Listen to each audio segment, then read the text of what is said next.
and either remove him from the premises or bring him back to where they want him to be. They control. And that 8C, which I don't know what the 8 means, but I know the C means control, was in the very first course that I learned.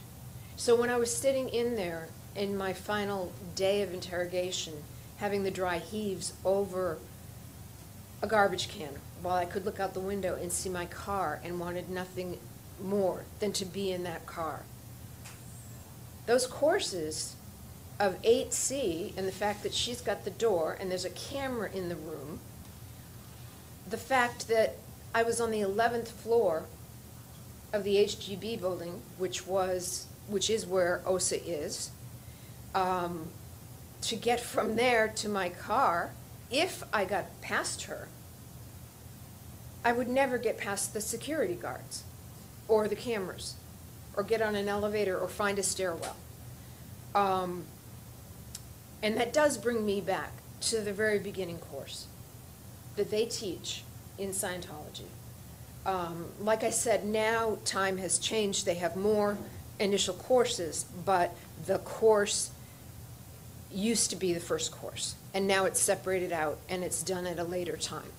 But it is still out in existence, and it is still called Upper Indox, and it's where you are taught and trained to physically control another person's body against their will. Against their will, you are trained to control another person's body.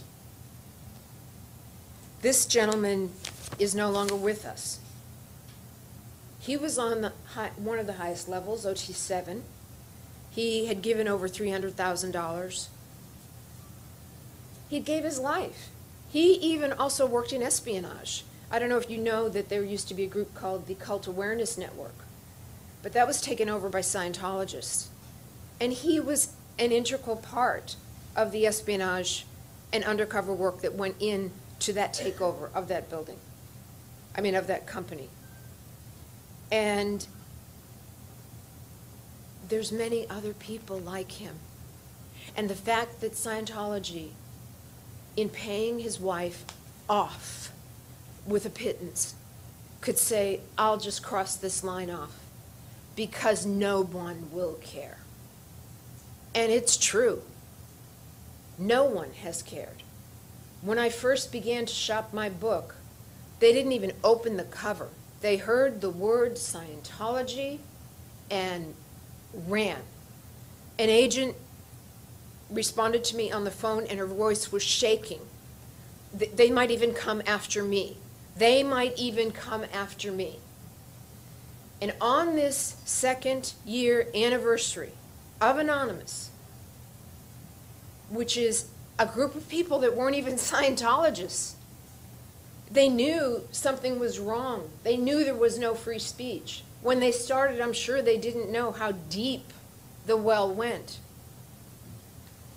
But they were able to stand up. So why can't I? Why can't I? And why can't people care about Greg Bashaw and his son, who had to witness his attempts of suicide and his final suicide, and his wife, who was left with the debt of money that he gave to the Church of Scientology? That's all where that money went, was to the Church of Scientology.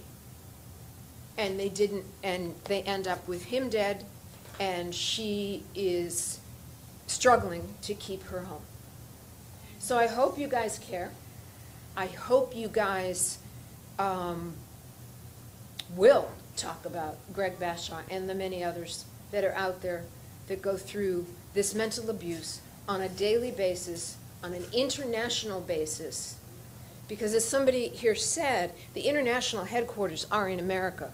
If it's happening in America, it's happening in Australia, it's happening in South Africa, it's happening everywhere. If it's happening at the top, it's happening below. And it doesn't matter what country that is. European countries know more because they've had to deal with the Nazis. America is a little gun-shy about religions. because they were based on freedom of religion. So if you want to play with a deadly snake, you can, as part of your religious services. If that snake bites you, it's God's will. You don't take the anti-venom, because if you die, that's God's will. And that is America. We are different with regards to religion. And that is known. That is very much known by the Scientologists and very much used by them. My book contains a lot more information than this, and I hope you guys will get a chance to read it.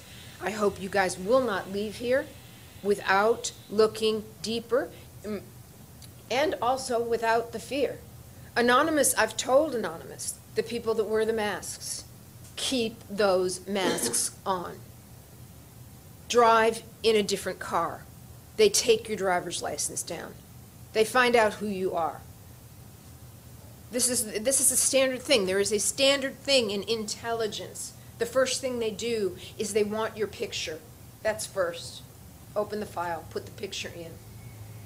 Second thing that they want is they want to know where you live, and they want a picture of that home. And then they want to know where you work.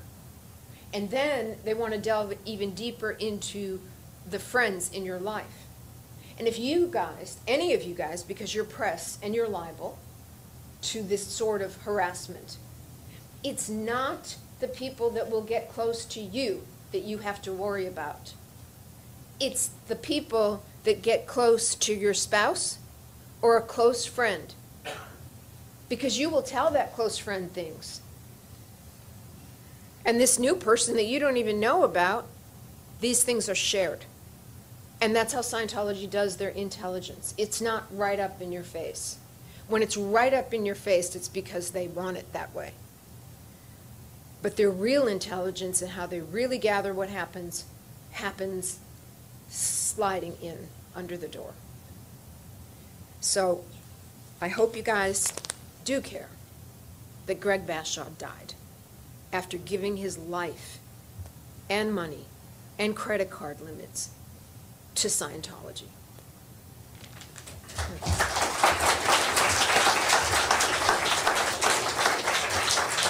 Thank you. Thanks. So are there any other questions that you have that you'd like to ask now? Yeah. I'd like to ask a question for Nancy. Yes? Nancy, you talked to the term in Scientology called end of cycle. Do you believe that is in order? Controversial online? End of Oh, I'm sorry. End of cycle is something that came up with regards to the death of Yvonne Gentz.